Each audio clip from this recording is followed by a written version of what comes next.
We planned for a better part of a year for what we were going to do around ESPN College Game Day. This probably 6-8 months when they said, yeah, cool, we're going to do it, start building it. Then to your point, you know, how many people do we have working on it? Six people that we have from our company that work on it. Probably another 6 to 10 from NBC that work on it. Probably 30 to 40 people when you count all the NBC people that work on it. Yeah. I have a question for her. Yep. You said that you said you just graduated from May. Doing a project like this, what experience did it give you? Did it help you, or has it opened your eyes to something? Yeah. Made you feel like I've been working at CSC for 3 months, and I've touched every single one of those brackets of the company that Adam mentioned. I mean, I've done client representation because Lindsay McCormick, who is our social host, we represent her, so I'm in contact with her.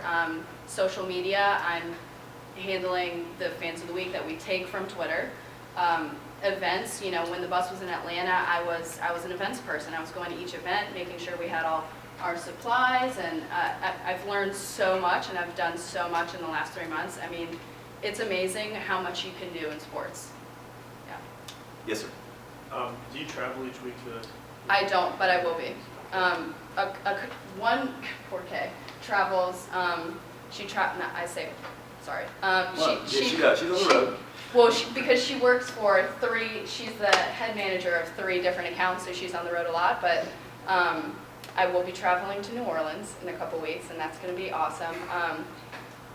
We were talking about traveling. You know, it's not a bad thing. You know, we're traveling for sports. I mean, we're going to College Game Day, and we're going to Sunday Night Football. I mean, to me, it doesn't feel like working. I think traveling with a company like CSC that touches so many different properties, it's not. I mean, traveling for CSC is awesome. You're going to watch sports. You're not going to do accounting in another, state. Not that there's anything wrong with accounting. Correct. But no, I mean, if you go work for a team, you'll travel with the team. Yeah. You know, if you're going to work for the Braves, you got 81 home games. Your butt will be there. You know, so understand as you get into the business that your life becomes what you're working on, and increasingly you can't really be a fan. It's amazing to be able to go to these things, but our guys don't go to College Game Day. They don't go sit in the stands. They're busy making sure everything happens. You know, when the cameras cut, that we have Vince Dooley right there ready to get his picture taken to be on TV. So there's a lot of complexity. Those of you that work in events understand that there's a lot of moving parts that happen with each of these events to make sure that they end flawlessly. I saw a question out there somewhere. Yes, sir. No, my question was for Trey. Yep. Can you give a brief overview of your background before you got your job with CSC? Yeah. Should I go into that now? Yeah, let's do that. Okay. Is there another water kicking around? Yeah, here we go. So when I was in college, again, I just graduated. My sophomore year, I had an internship at Coca-Cola in the sports marketing department. And so that first internship, I kind of just tracked point of sale items and within each property and how many items were going to, the Olympics and NASCAR, and I had a huge presentation at the end. So that was a good background learning for me. After that, I was lucky enough to be asked back to have a second internship. And what I did there is when I really figured out what I wanted to do, because while I loved working at Coke, and I mean, that was just such a great opportunity in the first place, I wanted to do more. Working at Coke, you're just working on, Coke activations. My second internship, we worked closely with an agency, and I had the agency create a point of sale item. They did a lot of work for us, but through the relationship we had with them, they would say, oh, next weekend we're going to New York for something we're doing for Home Depot. It's going to be so cool. And they kept talking about other companies and other sports activations they were a part of, and how much, how many different things they got to touch. And I was like, oh God, that's really cool. So that's kind of where I learned that I wanted to be in the agency world. And just so happens that after those 2 internships at Coke, Adam came to speak at Georgia.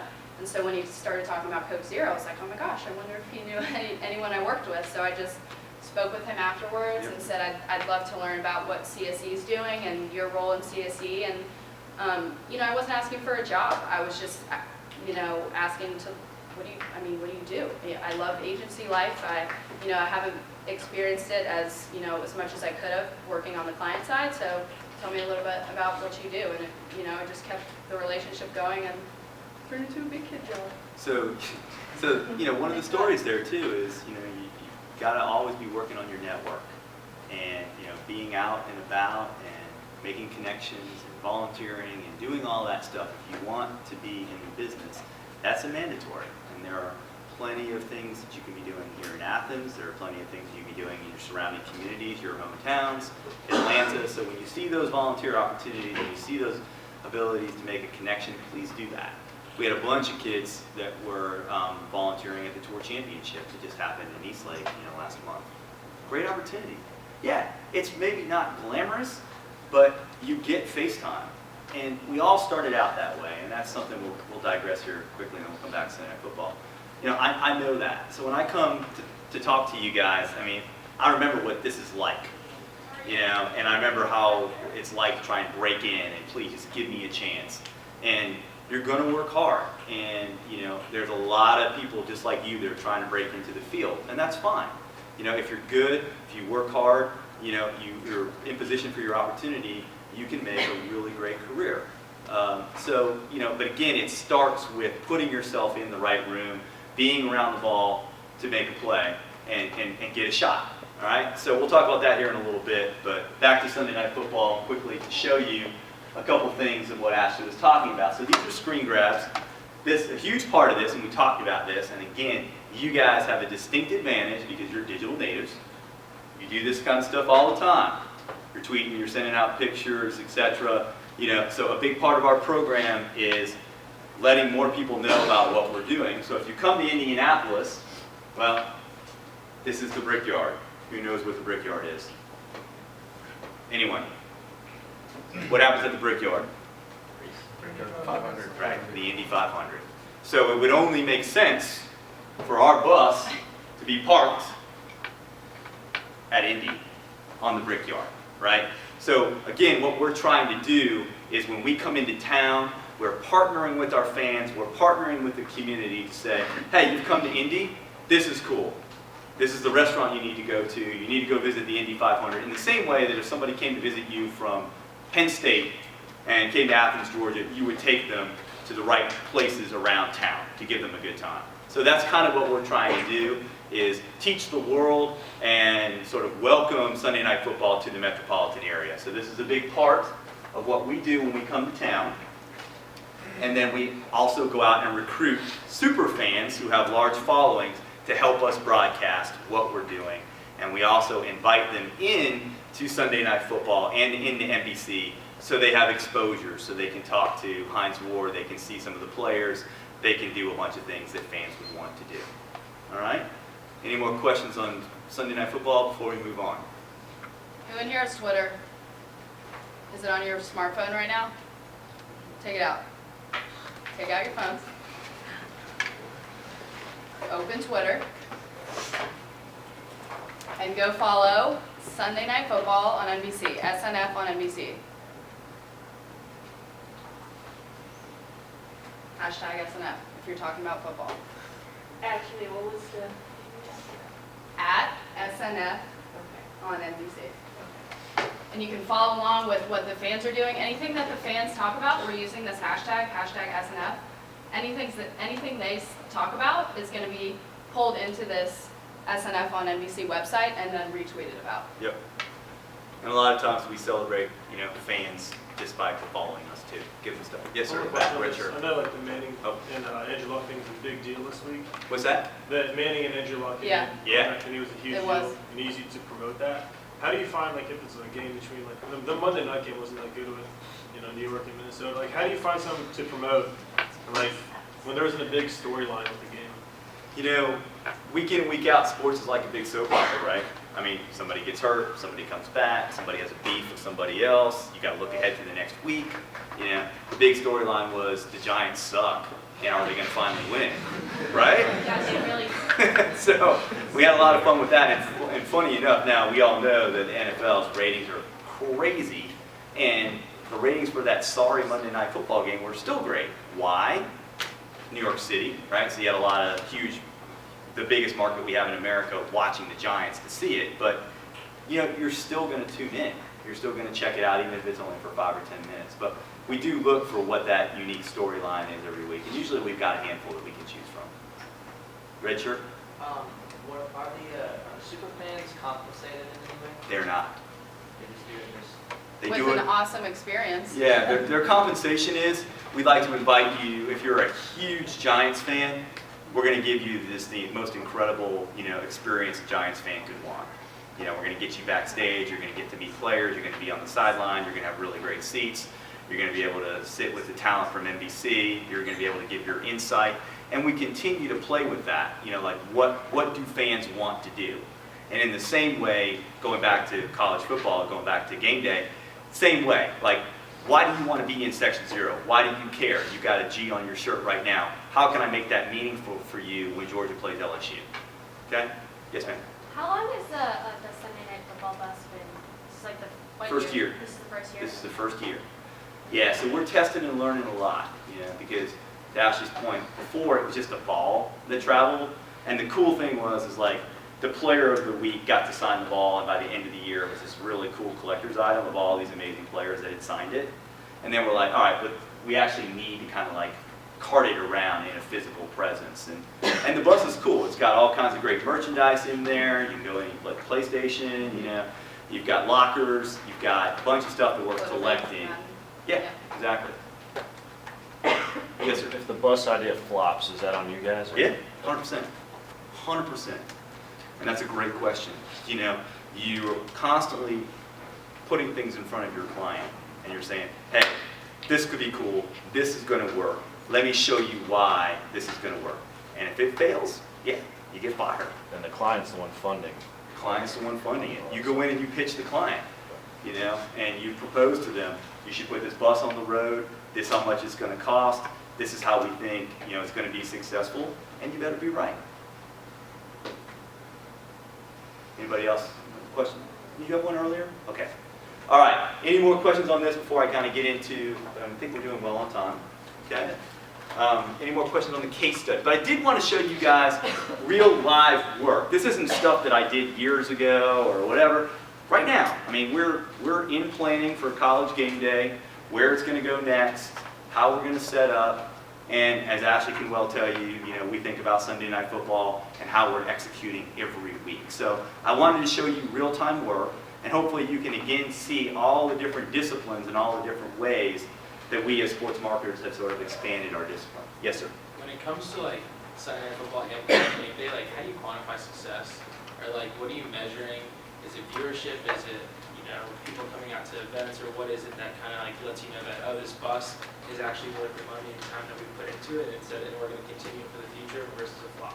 That's a great question. And you know, that starts with understanding from your client what success looks like. You know, so Coke had a very deep plan of like why we want to be in college football. You know, we want to get X amount of new market share. We want, you know, consumption patterns. We want Publix to feel good. We're going to give them a unique promotion. So understanding from your client from the jump what's going to be successful, and then coaching them on what could be successful. It could be a number of things. It could be more viewership. It could be more volume. It could be a new customer. It could be a lot of things. And the goal would be to have a lot of different things to measure. Okay? You might have a goal in TV. You might have a goal in digital. You might have a goal in retail. You might have a goal with some of your key customers. Does that make sense? Yeah, and do you guys have any control over where college game day goes, or do you No. have any impact on that? No, we don't. You're not. We know, we get an inkling. They tell us 2 weeks out of where they think they're going to go. So we can plan. And it's usually 2 or 3 different locations. And so we can at least be like, okay, they might be in Tallahassee, maybe next week, don't know. But that's one area where we could think about how would you execute Miami, FSU, and Tallahassee. How would you execute Stanford, blah, blah, blah. How would you execute, you know, Ohio State, and so forth. And they really, because if somebody loses this weekend, then they might shuffle somebody out. Because they were not going to Clemson, FSU. They made that decision. We were on the West Coast. We were going to stay on the West Coast until Stanford lost. And then we said, nope, let's go, we got to go to that undefeated ACC game. How could we not? So they model it, but if someone loses or something weird happens, okay? Yes? And with working with NBC with these things, do you work with the national NBC? Because I know news, like NBC and various news programs are owned by different people in Right. different states. So does that have an issue with like when you go to Indy or you go to wherever? Do you have to like deal with the national, or do you deal with the people that own like NBC in Indy? We deal with the national guys. So we'll go up to NBC Sports, which used to be in 30 Rock in Manhattan, and now they're out in Connecticut, and sit with them. And they're the ones that sign off on this program. And then they're the ones that call their brothers and sisters at the NBCs all over the country and go, hey, this is really cool. This is coming to Indy, and this is why you should care. Okay? All right? Moving on. All right. Couple issues that I wanted to talk about. Anybody familiar with this?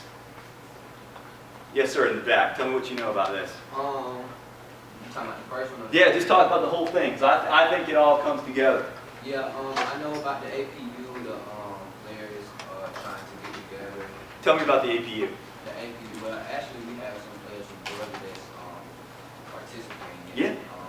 It's basically just an association that the college players are really like trying to put together to like stand for things that they're not like the other players in the organization might like. Absolutely, you're 100% right. Anybody else know anything about what I got up on the board? The EA Sports and NCAA football using like. What about players- that? The players, like real numbers, you know, their faces, and how they're not getting any compensation. EA Sports isn't re-signing with NCAA to make the games anymore. Right. Yes, sir, behind you. Pretty much, like, the NCAA, like, all the players are involved in All Players United, and this lawsuit just want more rights as, you know, like, scholarship athletes that, yeah, they're given scholarships to come play college Right. football and basketball, but they're losing so much revenue for colleges that it's not fair when they don't have, like, certain rights or there, so they want to be able to achieve different things. They don't really have anyone to, like, have their voice heard. It's like, this is how like, players are beginning to let their voice be heard. Exactly right. Anybody know? Yes, sir, in the corner, white shirt.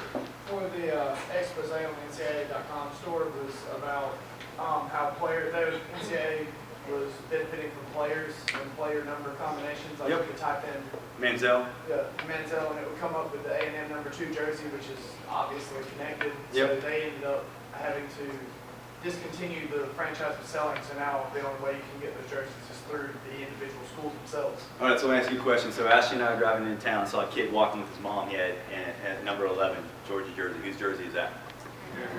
Connor Norman.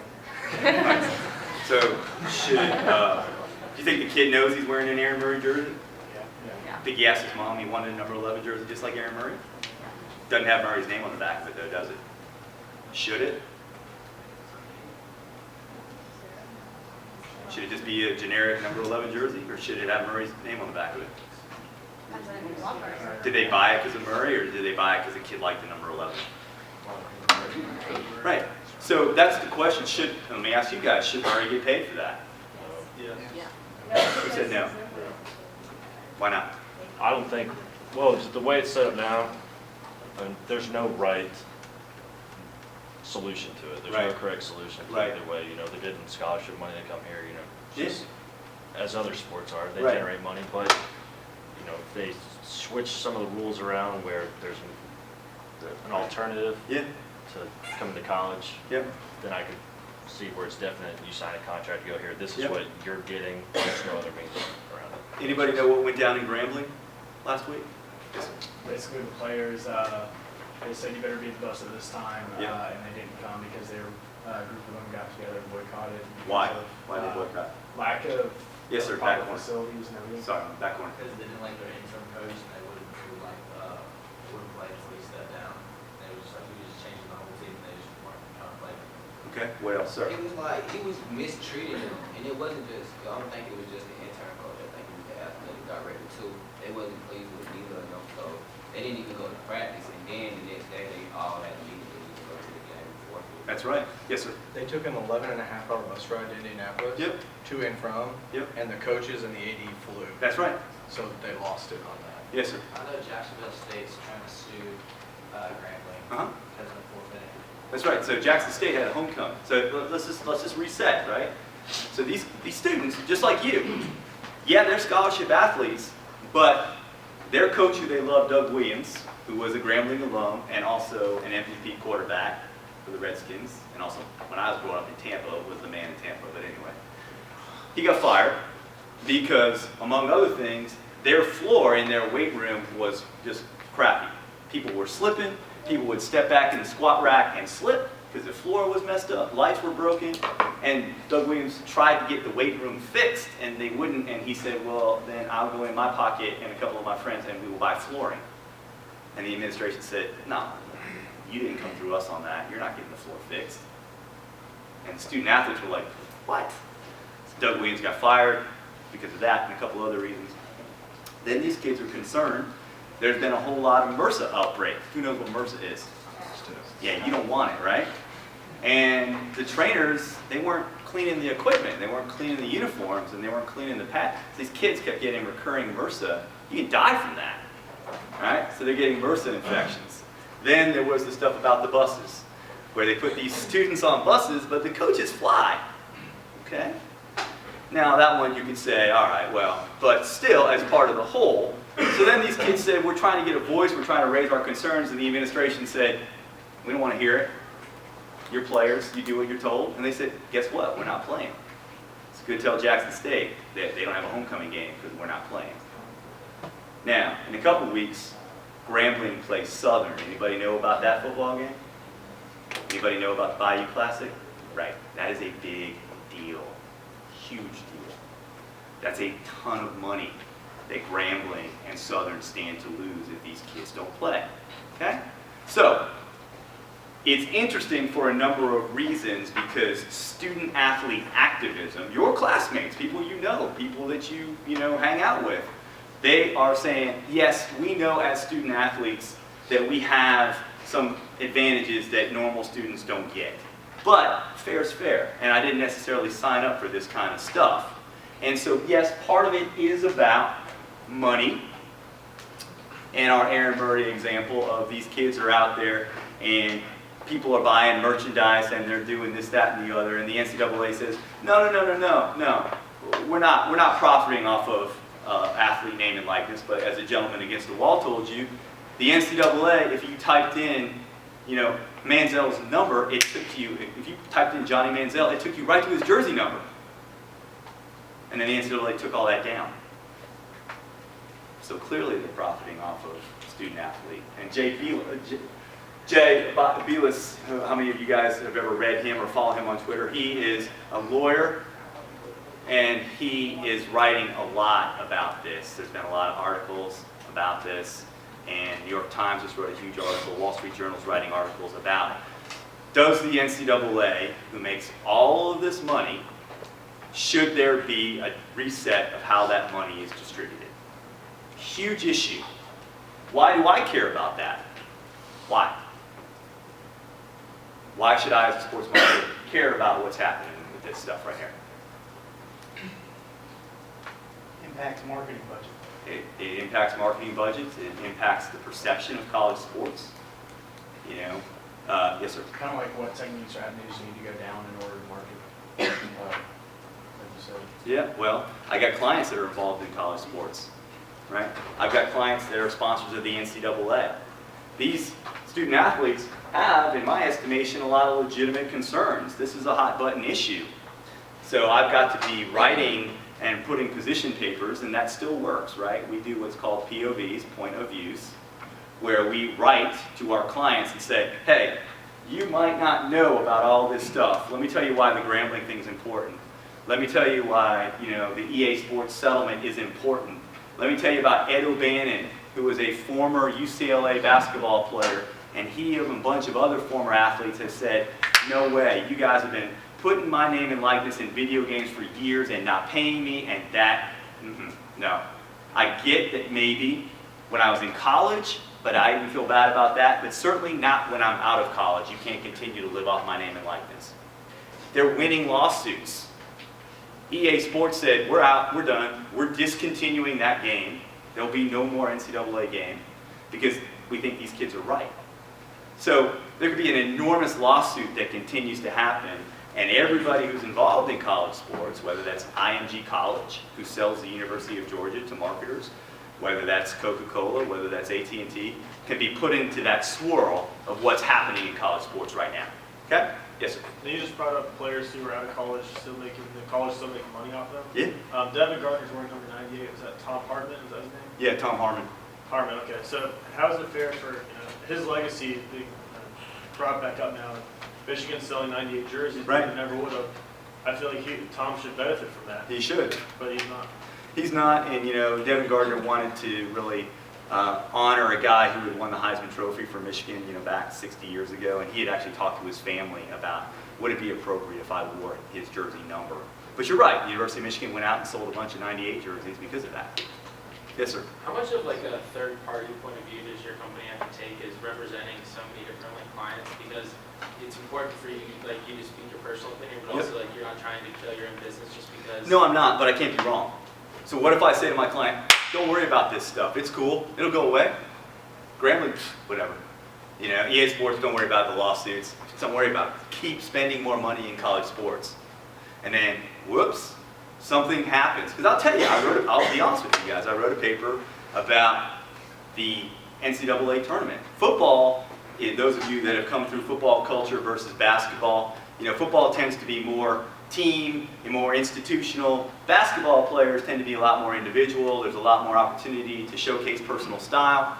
Well, and you also have in basketball one and done guys, right? Kentucky is going to have a whole roster of dudes that are only going to be one semester in college and they are gone. So they could care less about year 2 at Kentucky because there's not going to be a year 2 in Kentucky. So they're still going to go play in the pros. Pros aren't going to hold it against them because they can still score 25 and have a 42-inch vertical lead. So they don't care. So NCAA tournament might be the next real big area for student activism. Well, I got clients that are involved in that. So what happens if a bunch of dudes decide to boycott a tournament game on national television?